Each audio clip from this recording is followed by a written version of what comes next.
One of the great interviews that we always have is with our state senator, Rosemary Bayer. She is the Michigan State Senator for District 12. It's always great to have you with us. Thank you, Ronnie and Tyler both. It's really good to see you guys. Great to be here today. We hope you had a good holiday.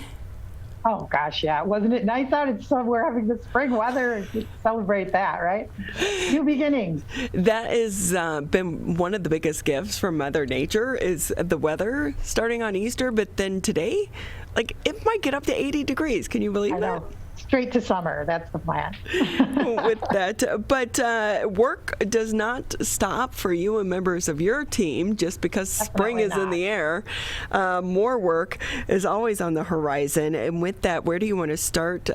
Maybe if we could just talk about the surge in the number of cases here in the state of Michigan. I want to actually say, if I can, before we talk about the cases, because I was listening, of course, to your wonderful show. And as you were talking about the upcoming issue of the cliff that we're looking at having to do with evictions, right? And what are we going to do? How are we going to prevent this from happening? Oh, I love your insight. Yeah, it happens that I am the vice chair of the Poverty and Homelessness Caucus for the state.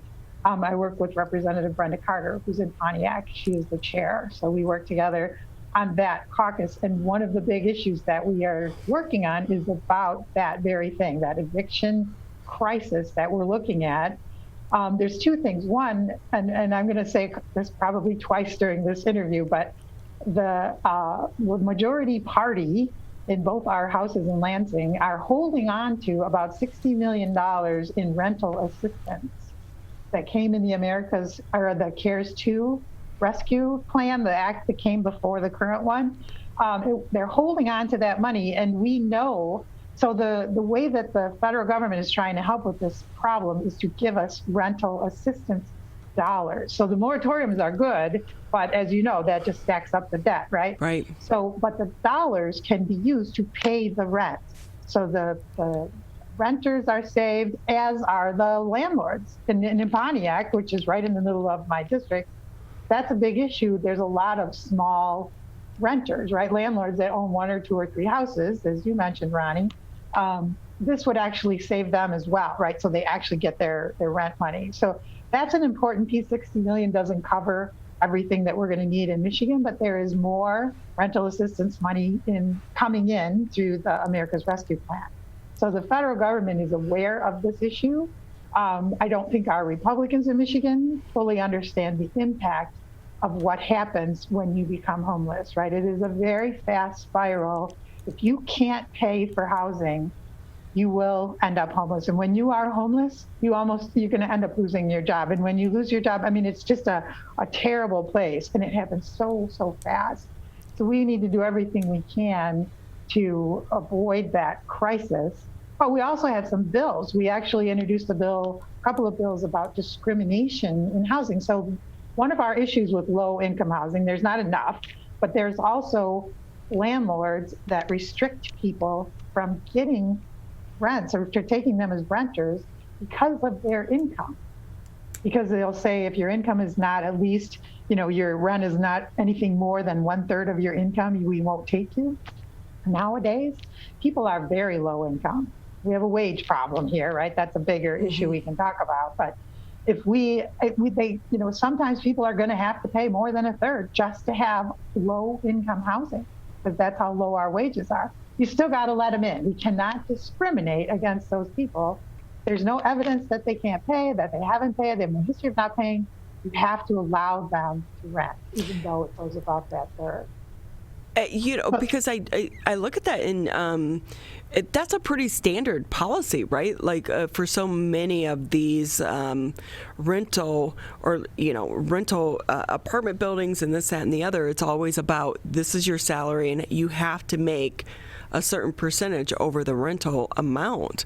But one of the things that I have found, especially when we're talking about low income, is I did a homeless retreat in Detroit several years ago, and I was shocked at how much money some of these I'm just going to say they were dumps. I went and let my dog live in some of these places, and you were being required to come up with your first month, your last month, and a security deposit. Who can do that to live in really just Horrible substandard living exactly. conditions? And these are people that are working for minimum wage, which would never give you enough money to live anywhere that requires you to pay rent. It's not enough money to live on. So we have to change the rules. And so that's not a law. That's just a thing that landlords do. So we wrote a law that said you're not allowed to do that. So the bill has not passed. We've not gotten a hearing on it, but we'll keep pushing on that. There's other things that we're trying to do through the caucus and working with the departments to find a way to create a housing trust fund, to have a program that would provide emergency relief for people in low-income housing. So if you are living, literally day to day, right? You don't make enough money, you're scraping and scrounging, you will let your cousins come and stay with you to get another $10 a week of help with your rent. Just anything you can do. And even with that, if for some reason you're laid off for a few weeks, whammo, you're in trouble. You could lose your housing just like that. So an emergency shelter fund to be able to just fill the gap for those kinds of emergencies for people that have been paying their rent, who are working super hard to support themselves and their families, and something happens because they're so on edge all the time. The smallest thing can just tip the card over and everything's gone. Yeah, and on the backside, though, there's got to be something to try to address the fraud within the system. Because way back in the day, I worked as a leasing agent, and there was so much fraud. And it was like, hey, I'm not paying the rent, just start the eviction process. I'm sorry, I came to work today. What did you do? It's just because I need, DHS to take over my payment. But, just start the eviction process early because I'm not paying the rent. Okay, great. So there's a lot of fraud. I think a little bit more rule, we just don't have a lot of rules in that space, either on landlords or rent. We just haven't really done anything there. And I think that's normal. Yeah. It's just something because we have this new caucus and it's pretty active, we're surprised at the number, and it's a bipartisan, bicameral. So both houses, both parties, people involved in this. And this issue does transcend parties. So hopefully, as we go forward, we'll get actually some of these things accomplished, because poverty is all over this state. It's certainly more people are poor outside of Southeast Michigan than in it. Right across of Michigan, when you look at the heat maps, this is a bipartisan issue. So we have a good motivation to try to fix it. We're looking and pulling legislation from other states. The governor had a poverty task force that she did a year ago, and they came out with a really amazing set of recommendations. And so some of it is just processed within departments, but things cost money, and so we are working with the task force members and working on priorities to the departments. What can we do? How can we start moving some of these really great ideas forward and filling in some of those gaps for things that we just didn't. I think we have so much greater number of people who are living in poverty on that very edge of losing everything for one small thing that happens, right? So it's becoming more and more critical for us to do something about it. So I'm excited about the new caucus. I'm excited about the task force recommendations. And I think there's good opportunity for us to make it better. But in the short term, we have money sitting there from the federal government that's supposed to help this current eviction issue. And the Republicans won't release it. Well, I love that this issue is being discussed, and let's hope that it continues beyond the pandemic, because this was an issue prior to COVID-19. And it's only growing. Right. I remember when I moved here from North Carolina, I could not believe the difference in the amount of rent living in the South and then coming to the North. It was really just shocking. And so let's hope that this continues to be addressed to help as many people as possible, because if you don't have a roof over your head, the basic needs, then you are going to continue to struggle and that stress each and every month. So let's hope that continues. We are really, really determined to make this better. We'll find ways to do that. Hopefully this is the silver lining, right? But we have to say we are in the middle of this crazy surge right now here in the state of Michigan. I know. Well, there's multiple things that are going on here, right? One is that we were really well managing this, right? We were one of the better states, even though we were one of the first to see this in the very beginning, right? Because of our international businesses and things.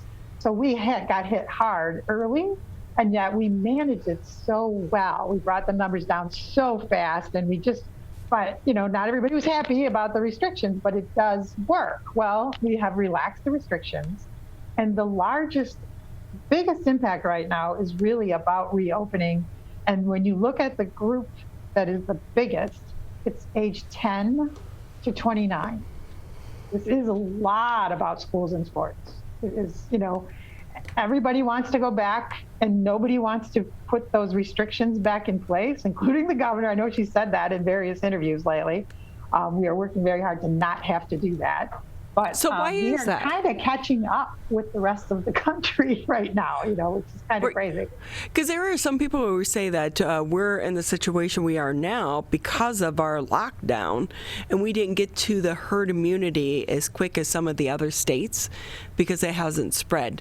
So nobody's at herd immunity, right? But closer to it than what we are, such as Florida and Texas. But why is it that the governor is not shutting down things like she did previously? And we do know that this is a race. We do have vaccinations right now, but that core group, when we're talking about kids, they're not eligible. So what is the thought process behind not? I do think that will change fairly soon too, right? I mean, that's part of the schedule that we've been on, which has hugely accelerated, as you know, right? I mean, for my group, the people over 50 and under 65, I was supposed to be going in August or September. And I already had my shots because we did 50s, 50 and up, a couple weeks ago. So now we can do 16 and up. So it won't be that long before it goes down even more. Now it's about testing with the vaccine developers to make sure that it's okay, right? So as soon as they come out and say, 12 and up or whatever the next grouping is, then we will keep up with that. That will happen for the vaccines, because right now this is all about racing to get everybody vaccinated. There's no question about that. The school issue and the restrictions on that, we have been trying to allow local communities to make the decisions for their community, because there are differences. Some communities are making more of an effort to do the protocols. If you actually maintain masking and distancing protocols, you can keep that incidence rates, the case rates down. And I know everybody's sick of this and people are having a hard time keeping that up, or they're just all celebrating because we're getting vaccinated at larger rates, but we're not maintaining those protocols, and that's the biggest issue. So, but to play devil's advocate, wasn't that kind of the argument earlier, to allow the local districts to be making some of these decisions on their own? So why the 180? Yeah, because we did let them. Well, for a while there, it was we were so high we had no choice, and we had no way to. But the numbers are higher now than they were back in November, right? Yeah, but not back to the first spike, right? They're high. No, they're not as high as the second spike yet. We're not quite there, but it is going up. It's like 7,000. It's getting there. Right. I think the numbers for the schools are higher right now than they were this past November. Yeah, everybody was lower then, and that's why we opened the schools, right? People opened schools because the numbers were down. Numbers start spiking up again. It's going to keep going back and forth until we get vaccinated. I mean, we have 2 new variants now. That's the other big issue. 2 new, more contagious variants. That means that when there is a spike or an outbreak, it's going to go faster and it's going to hit more people. So that's the accelerating factor here. So our race to get vaccinated is even more critical, but people need to understand you still have to do the basic protocols to protect yourself. It's not until you are fully vaccinated. There's no, you have to keep doing that. And in the communities, people are starting to close their schools down. I'm sure you've been hearing that. And we'll see more of that until we can get things back in place. One of the things that we have right now is a new bill, because another little Republican trick on the budget side was requiring full-time schooling to get they had some extra payments that they were putting into the school funding for schools that did not really have much Title I funding. They're holding Title I funding, $850 million of that, but they also are holding hundreds of millions in funding for schools unless they go to full-time in-person schooling. And so we are going to push a bill forward to eliminate that requirement, because you're forcing schools to go in person just to get funding. And that really seems wrong to most of us, and that doesn't really make sense. And I don't think that was the intention, right? I don't think anybody predicted when they wrote that legislation that we were going to see this spike right now. So nobody wants to force people to go to school and continue this pandemic for school funding. That's completely wrong. That's amoral almost, right? State Senator Rosemary Bayer with us here on the Mega Cast. She's the Michigan State Senator for District 12. Just another minute or two with you here on the Mega Cast. We need to have a 30-minute show with you because I always learn so much when we have you on the show. But it's so great for us and our listeners and our viewers to have someone in your position to be able to talk about these issues and to give us the nuances behind the headlines, kind of explain what's going on with that, because we're running a little bit behind. I do want to get a little bit to talk about gun violence, because I was on your Twitter page earlier. Bring us up to date on some of the issues and some of the efforts that are being done to try to address gun violence. Yeah. And sadly, that's what's returning in the middle of the pandemic, right? Sadly, we're seeing more mass shootings as we're coming out of the pandemic. I know. Well, I think we are coming out of the pandemic, but we have to, just like we have to with our kids, we have some recovery to do, right? A lot of people took some pretty significant hits financially, emotionally, mentally. I mean, there's all kinds of issues that we have to still deal with, I think, as a country.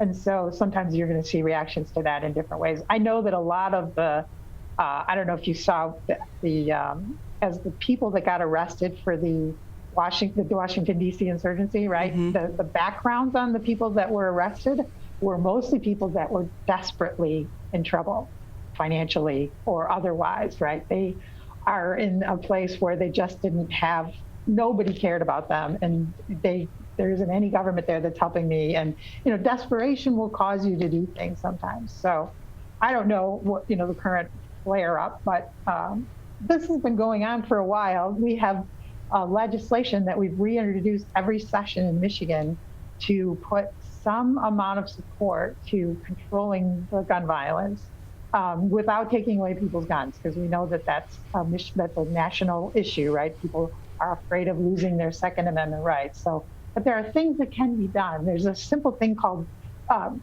generically red flag laws, right? Where a family member, if they know someone who could potentially be of harm to themselves or to others, for whatever reason, they can report that and have something done about that, get those guns into a safe place until that is dealt with, right? So see if that person needs some kind of support in some other way. Most gun deaths are actually suicide. And so this would help suicides as well as people that perhaps are going to go off on a shooting spree. And we have that bill in our hands. We're going to reintroduce that again for this new session very soon. Just trying to do simple things, background checks, right? Universal background checks, which most gun owners support that. Hunters all support these things, right? We have huge support from the people, but there's a lot of resistance from legislative side of things to getting hearings on some of those bills. So nationally, this is obviously getting more visibility as well, and we're starting to see conversation about national approach to the same thing. So perhaps we could get some support from the federal side for red flags or background checks or things that would, basic things. Don't take your guns away, right? Doesn't do that, right? So I'm actually the chair of the Gun Violence Prevention Task Force. Maybe you saw that.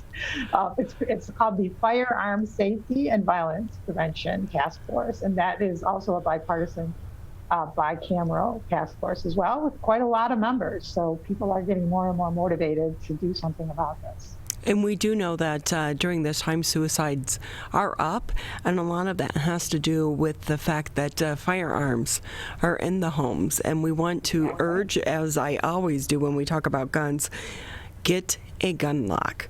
You can pick them up for free at any police department, pretty much anywhere right now. Even when you buy a gun, when you buy it legally at a store, they should be providing you with a gun lock. But if not, you can get them. Please, the police aren't tracking you. If you ask for a gun, no one's tracking you. No one's checking to see if you have a CPL. Just please, we know so many kids are in their homes right now, and there have been way too many tragic stories here recently in our area. Kid accidents and suicides are two big things. And there's data in other states that have red flag laws that show 10 to 17% reduction in those numbers just by having a simple red flag law or having gun locks, universal gun locks. I mean, there's different ways to storage laws, safe storage laws, different ways to do it. Any of those ways are good. None of those ways take your guns away. So not affecting your constitutional rights at all. Exactly. You could save a life just by locking up the guns. So State Senator Rosemary Bayer with us here on the MegaCast. She's the Michigan State Senator for District 12, which covers much of our area. We always appreciate having you with us and your time, but also your insight and your hard work, because I know these are not easy days for you and members of your team as well. Thank you, Ronnie. I really appreciate that. And I love talking with you guys. So I'm happy to come back anytime.